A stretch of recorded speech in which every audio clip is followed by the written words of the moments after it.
We do. We do. This is all behind the scenes stuff here. Absolutely. That they get to see, you know.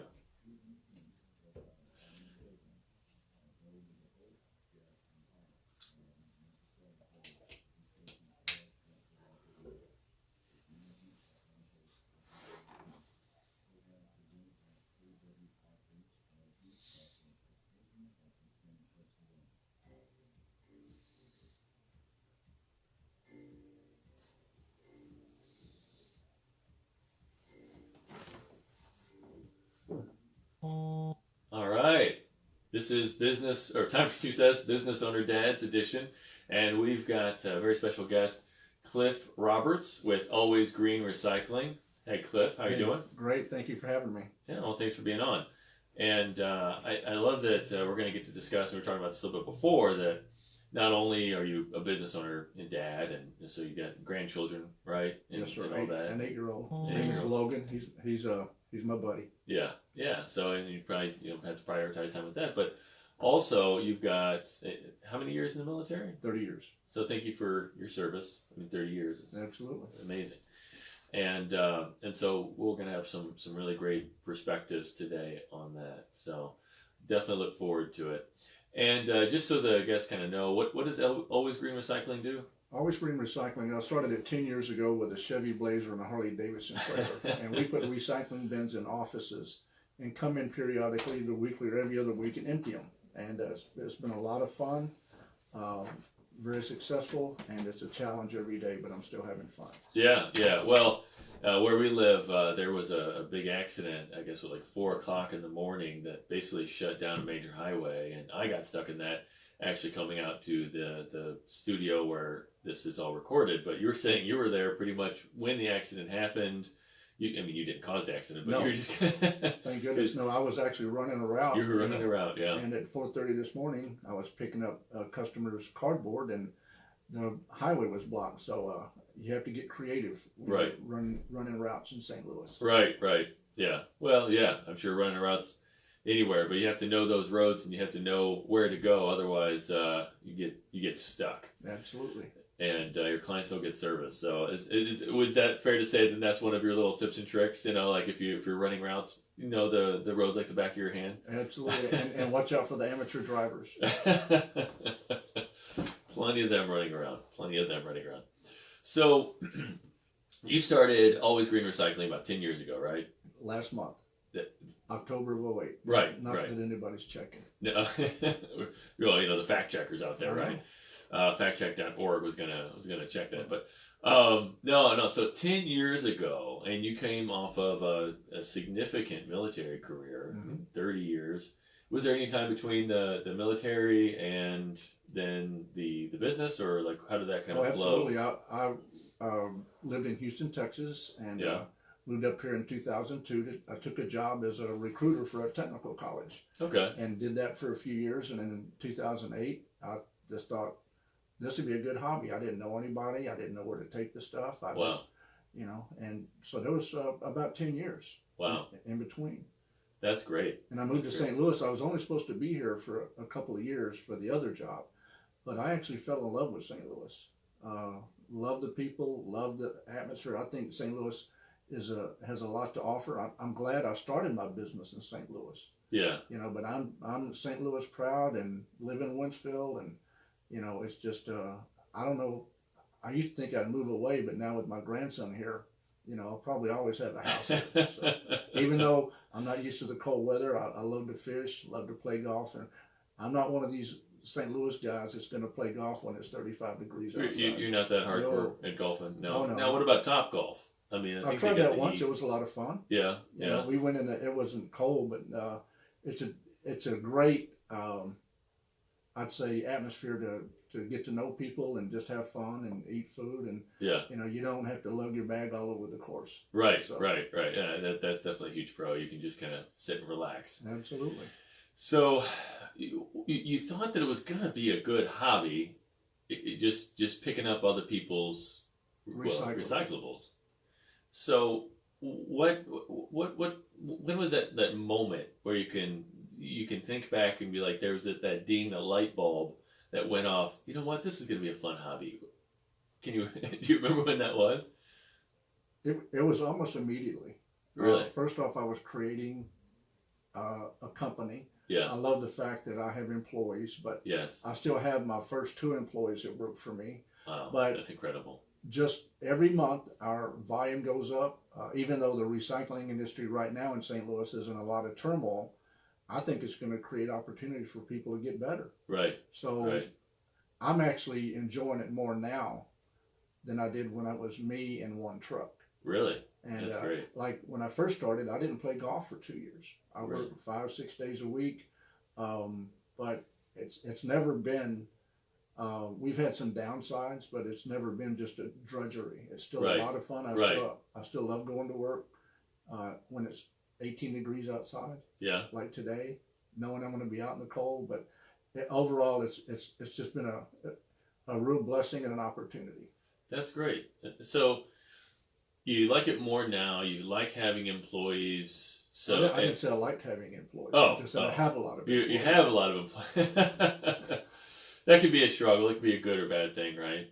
It has its days. No, I'm very fortunate. I've got a great crew, guys that listen, and I like the guys that don't need supervision. Right. And have a tendency to hire veterans. Yeah. But I think just the leadership of it, that you ask about success. I'm not sure I understand what success is, but you don't learn from success. You learn from failures. Yeah. You grow from that, and it's how you learn from that. But I love being independent. I don't have any partners except for my wife Sara. Don't really have to answer to anybody, but it's still on my shoulders. Like getting up and doing a route this morning at 4 o'clock. Right. It had to be done. Right. But it's still just a lot of fun. Right. So. Right. So going back to kind of what success, and you don't necessarily know what that means to you. You've been a significant leader in the military. You've been a leader, and as a civilian as well, in your business. But so if we look at that though, and you don't really necessarily know what success means, you have to be able to picture what success means for your team, right? Absolutely. And paint a vision for that. So how do you kind of connect that? Because I know you're always trying to be better. Like I guess, walk me through that. So if somebody says, okay, so what does success look like for you in the next 1 year or 5 years or 10 years? What would your answer be for If that? someone came to me with this business plan, Yeah. and said we'd like you to invest in always green recycling, and show me the numbers that we do, Yeah. I would have ran out of the room. But success to me is helping other people. Yeah. I like to see my guys grow. I like to see their families grow. I like the fact that they're reaching their goals and dreams. Some people, you have to question the sanity of people that start their own business. Right. Right. But That's fair. to have A little crazy. I've never felt that the successful barometer is making the money. Right. That's good. I'm not in this for that. Mm-hmm. We're doing very well, but to have employees, to have customers, I like to say we don't have customers, we have partners. We've got over 8,000 partners in St. Louis that pay us to do what we do, and I'm still astonished by that. Nobody needs my business. I don't ever want to believe that my customers need me. I want them to want us. That's good. That's good. It's a good perspective shift. It is, but there again, we're able to give to charities. We're able to support people. I've just hired some guys from Urban League that are in the Save Our Sons program. Great guys. Yeah. But I'm giving them an opportunity. Number one, it's helping me. Yeah. But it's also helping them you talk about leadership. It's how the easy thing is to get mad and say no. Right. But take them through the next steps. Right. I say we don't learn from success. You learn from your failures, but you can't keep doing the same bad things over and over. Right. So if in their perspective, I had one young man that is in the program for Save Our Sons, and he was going to quit. And he came to work for me, and he got his completion certificate, and he brought it in and gave it to me. Wow. Because he said, I was going to quit until I met you. Wow. So I don't want to pat myself on the back too much, but where I'm going with that is that's the success. You know, Mm-hmm. and sometimes even when people leave, it's for a better reason. Mm-hmm. I'll never hold anybody back for that better opportunity. Right. What we do is not for everybody. You know, Right. it's a tough job. I like the guys that come in after a month, 6 weeks, and they go on the route, and I don't have to supervise them too much. Right. Right. Even though I still run routes with them and train them. My operations manager, Patrick Walsh and Stefan Johnson, my top. If I tell people, if I had 2 more Stefans, I wouldn't need anybody. But it's just the smiles, the love we have for each other. And I know that sounds corny coming from a jarhead, but that's more important to me than even the success of Always Green.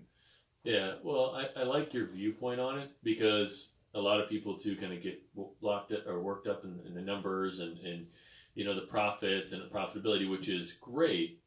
But at the same time, I mean, why do people work for you? Well, typically it's to make money. Well, why do they want to make money? Because they've got some sort of goals. I mean, sure, they've got some sort of bills to pay for, but most people have something that they enjoy in life. They've got some sort of goals or something that they're trying to do and make happen for themselves or for their families.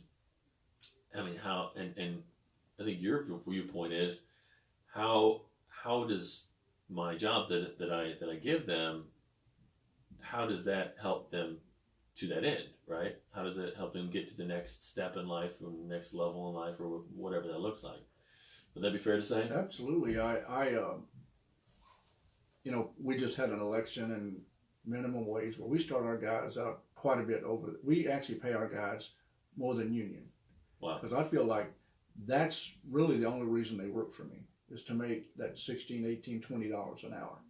But I say this almost every day. We have a driver meeting almost every day at 7:15 in the morning, and I'm still astonished that they all come back to work. Yeah. Every day, you know, and I tell them that, you know, because what we do is hard. Yeah. Now, understand too that people like to recycle. They like that atmosphere. They like that we're helping the climate. Right. We're helping recycling. But at the end of the day, you've got to like your job. And Right. none of us like our job every day. Right. You know, I don't like the job sometimes when, you know, I don't really know why. We have to get up at 3:30 in the morning to go and run some runs. Absolutely. Yeah, it can be a little tough. Or we have routes that go up to Keokuk, Iowa, and Champaign. Those are long routes. And, Yeah. But to get other people to do that, that's Yeah. what astonishes me. Right. You know, because I'm the owner and Right. I'm supposed to do that. Yeah. But, you know, it's so cool to have guys that want to come to work. They usually get there about 6 o'clock in the morning. They have their coffee and have their cigarettes and stuff. You know, they just, there's a camaraderie there. And Yeah. I like the fact that sometimes, you know, we joke with each other.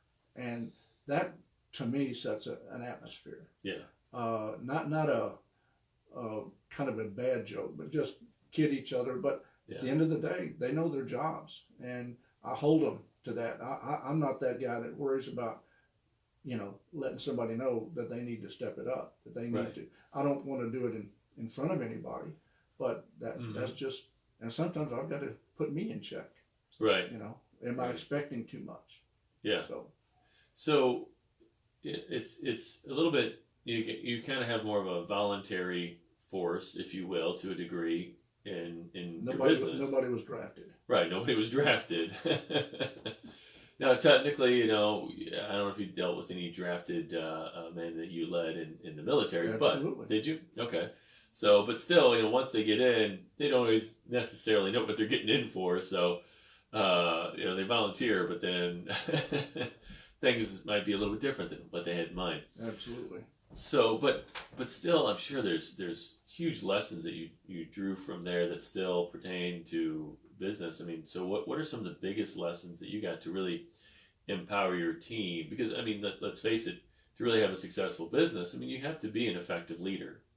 And now, I mean, you were kind of mentioning that there's certain types of individuals that don't always necessarily, you know, work well. Certain mindsets for individuals that don't always work well for kind of the hard job that you have.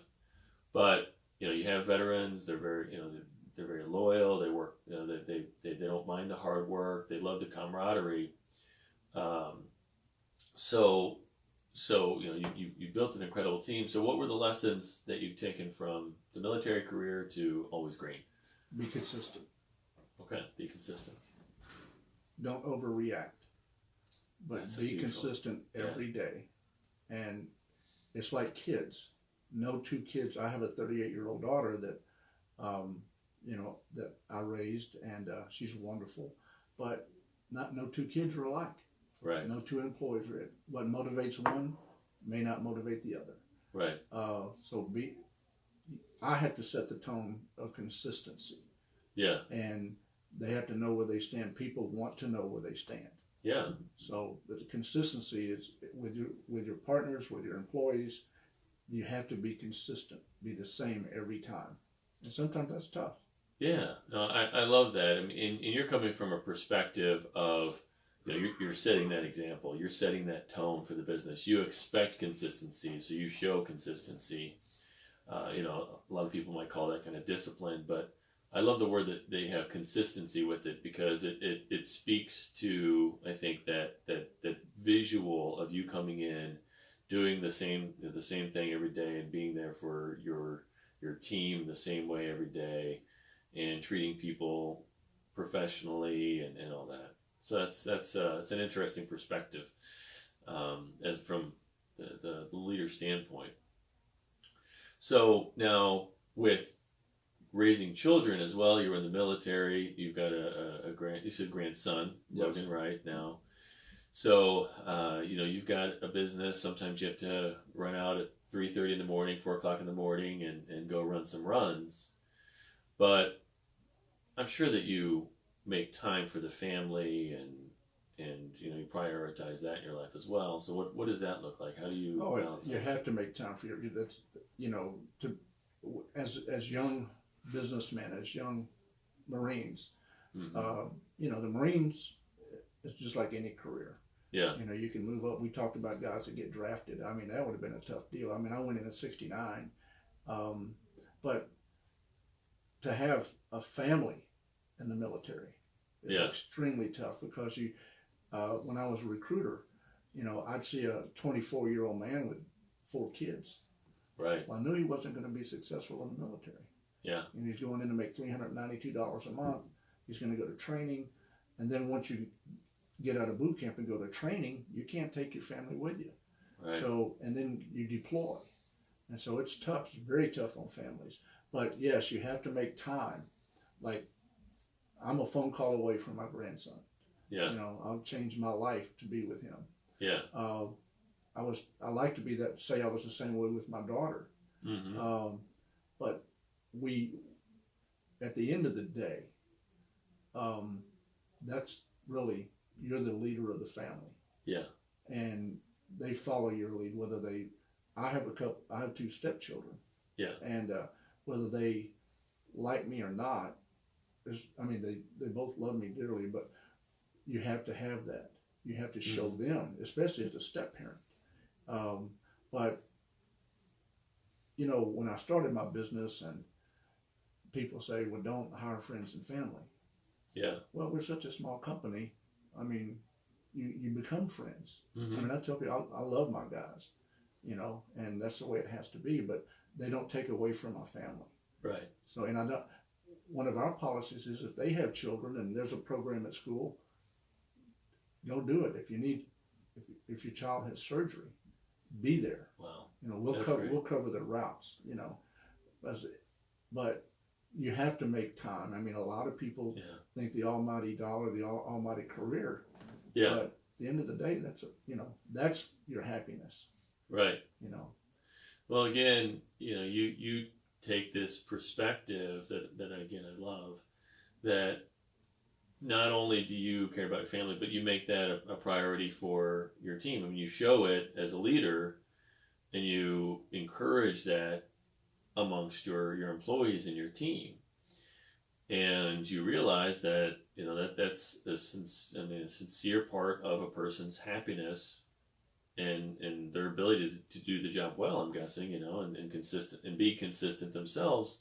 If they've got family issues that they're constantly dealing with, that they don't have time to, tend to, or maybe they're depressed and angry that they can't be at a surgery or something like that because somebody doesn't understand, somebody's not giving them the time off or whatever that might look like. I mean, they're going to struggle with that job. They're not going to perform well. And I mean, I'm guessing you've probably seen where it has longer lasting effects on their performance. Absolutely. Yeah. That they know they can, be there. Yeah. And at the end of the day, they're going to, and I don't, maybe I am selfish about it, but I want them to not have a lot of drama in their life. Right. I jokingly tell my guys, when you drive in the gate, drama stays at the gate. Yeah. Because we have a perspective. But no, if the wife is going to have, just anything that comes up, I mean, right. We want to be reflective of their feelings. Right. Right. So, and I think it comes back to me. I have guys that know they missed a day or missed a half a day, and then what can I do now? How can I pick up the slack? And right. That's what we have to do. But is it you talked about learning something. I don't want to ever take myself that seriously. Yeah. It's I want them to be serious about the job, but then again, it's just really cool to have really good guys and girls, women that work for you. And over the weekend, the Marine Corps birthday was Saturday, and yeah. Veterans Day. I get texts from all over the United States about that. And last year I took my son to the dedication of the Vietnam Memorial in Winsville. And it was really cool to see a little 7-year-old kid there waving the flag, not really knowing why, but that's what I look forward to teaching. Yeah. And I learned from them. Yeah. I learned more from them than they do me. I'm not going to tell them that. Right. I learned from my guys. That's phenomenal. So I love your perspective. It's show, you lead from example and being consistent for your people. Real quick, with always recycling, I always want to make sure that you can kind of tell business owners how you make their lives a little bit easier as well with what you do. We got like a minute and a half, but how do you make their lives easier? Well, we furnish a service that people want to recycle. It's like I said, nobody needs us. We love what we do. We can save them money on their trash bill and all that, but some people just want to recycle. But the most important thing in life and in business, you have to put God first. That's good. And whether you're religious or God is first in my life. And yeah. I don't like to talk it. Mm-hmm. I like to walk it. And but there again, back to Always Green, we don't use contracts. Yeah. You can try us, use us, great. If you don't, it's not for everybody. Right. So we make it pretty easy. Yeah. Yeah. Well, that's good. And you basically take care of all the recycling needs. Actually, probably it's more cost effective in some ways than just tossing it, and it's better for the environment. Right. We do the recycling. We do office cleanouts. Generally, with the furniture, we donate it. We don't ever resell it. We do e-waste pickups. Oh wow! We just got certified to become document shredding. Oh great! We furnished the bench for that. On that. Absolutely, and but we like to think we can take care of it. We like to solve your problems. That's wonderful. Okay. That's wonderful. Well, thank you, Cliff. No, Matt, thank you. This is great. It was great having you on. Mad Barbie, Time for Success here with Cliff Roberts, Always Green Recycling, and this was the Business Owner Dads edition. Thank you. Well, that was painless. That was fun. All right. And we're